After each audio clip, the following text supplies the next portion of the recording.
So అయితే వాళ్ళు ఎక్కువగా బీజేపీలో ఓట్లు లేరు బ్రదర్. బీజేపీ అనేది నార్త్ ఇండియాలో మోసం చేసి గెలుస్తున్నారు, సౌత్ ఇండియాలో లేదు.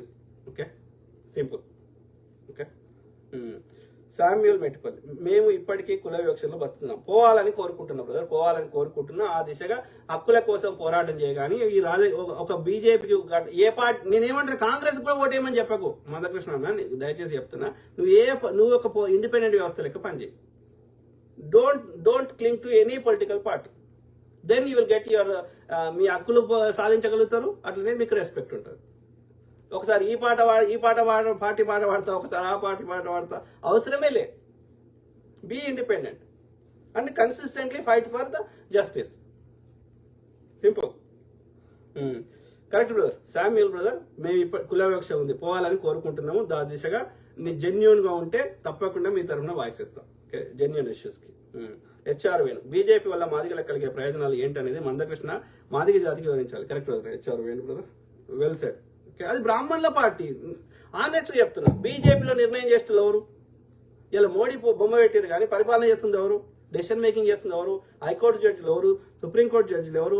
బీజేపీలో ఉన్నటువంటి కీ డెసిషన్ మేకింగ్ పొజిషన్స్లో ఎవరున్నారు? ఆ యొక్క బీజేపీలో 14-24 అనుబంధ సంస్థలు ఉన్నాయి, ఆర్ఎస్ఎస్లో ఉన్నాయి. ఆర్ఎస్ఎస్ సంచాలకులు ఎవరు?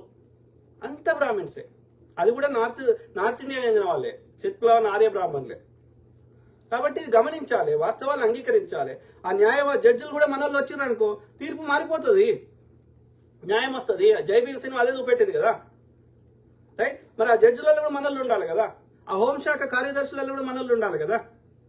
కాబట్టి అన్నింటిలో మన వాటా ఉండాలి. గుళ్ళల్లో కూడా మనం ఎందుకు ఉండదు? ఏ ముస్లిం అయినా ఇమాం కాగలుగుతాడు, ఏ క్రిస్టియన్ అయినా పాస్టర్ కాగలుగుతాడు, ఏ హిందూ అయినా ఏది పూజారి కాలేడు, ఒక బ్రాహ్మణుడు తప్ప. ఎందుకు ఆధిపత్యం?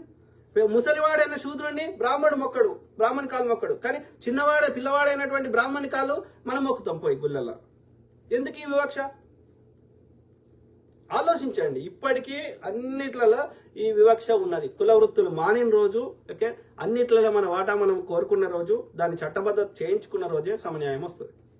అంతదాకా రాదది. కాబట్టి కన్సిస్టెంట్గా మనం పోరాటం చేద్దాం. ఏ పార్టీలు ఉన్నా కాంగ్రెస్కి ఎందుకు మద్దతు ఇస్తున్నా నేను? ఓన్లీ బికాస్ మీరు డేటాను చూసినప్పుడు ఇవాళ భారతదేశంలో కట్టిర్రు, ఏమైనా చేసిర్రు, మనం కట్టిన 100 రూపాయలు ట్యాక్స్ కడితే అందులో 70-80 రూపాయలు ప్రజలకు ఖర్చు పెట్టిండు ఎవడు? అది కూడా సమస్యలకు శాశ్వత పరిష్కారం చూపెట్టిండు ఎవడు అంటే వాడు కాంగ్రెస్. కాబట్టి ఇప్పుడు 56,000 ఉద్యోగాలు ఇచ్చినాం. మోడీ ఎన్ని ఉద్యోగాలు ఇచ్చిండు? కేసీఆర్ ఎన్ని ఉద్యోగాలు ఇచ్చిండు? ఆ 56,000 మంది పిల్లల యొక్క భవిష్యత్తు మారిపోతుంది కదా. ముసలోళ్ళు అయిపోయినాక కూడా వానికి మళ్ళీ 3 ఏళ్ళు పెంచేసి వాడికి 2 లక్షల జీతం తీసుకుంటా అంటాడు. కానీ అదే 2 లక్షల జీతం 5 మంది యంగ్ పిల్లలకి ఇవ్వచ్చు కదా. మనం ఆల్రెడీ మస్తు కష్టపడ్డావు కదా, మంచిగా రిటైర్ అయ్యి మనవరాలతోటి తీర్థయాత్రలు పోయి మంచిగా ఎంజాయ్ చేయొచ్చు కదా. ఇంకెందుకు కష్టపడతావు? ఆ వయసులో ఏం చేసుకుంటావు సంపాదించి, ఆరోగ్యం పాడు చేసుకొని? యంగ్ పిల్లలు పాపం వాళ్ళు ఇంకా లైఫ్లో సెట్ అవుతారు కదా. ఇంగిత జ్ఞానం లేకుండా పోతున్నది. అంటే నేను దేశద్రోహి, ధర్మద్రోహి, ఏమన్నా అర్థం ఉండాలి. ఎప్పుడు అనాలి నేను దేశద్రోహి, ధర్మద్రోహి, నేను మూర్ఖుని? నీవు దోసుకున్న వాళ్ళకి నాకు వాటా అడిగినప్పుడు నన్ను తిట్టు.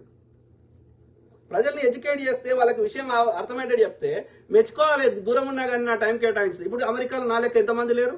వాని పని వాడు చేసుకుంటాడు, నాకెందుకు అనుకుంటున్నాడు, నాకెందుకు రిస్క్ అనుకుంటాడు, నాకెందుకు నా టైం ఎందుకు కేటాయించాలనుకుంటాడు, అట్లా ఆలోచిస్తున్నాడు. నేను అట్లా ఆలోచిస్తలేను కదా. నేనేమని ఏం చేసినా ఏడుంటేంది?